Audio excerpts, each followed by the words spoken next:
Hi everybody, my name is Matty Conrad.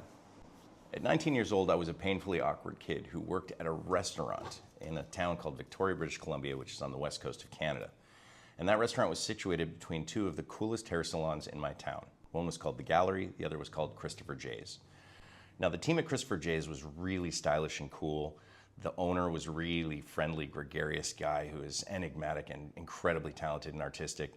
I had a crush on every girl that worked at that shop. The Gallery had equally cool group of people that worked there. They were all these artists and looked like rock stars. They would come at night after work and they would sit at the bar at the restaurant that I worked at. I idolized these people. They were so exciting to be around and so cool and had such great style. And I thought to myself, I want to be just like them. So I signed up for hair school. Now that was a terrible decision because I didn't know anything about fashion, about style. I didn't know what looked good on people. But I knew that I liked working with people, and I knew that I liked making people feel good about themselves. So I learned the skills that I needed to through school and then through a ton of education after that, to the point where I got really good at actually educating other people, sharing what I learned how to do.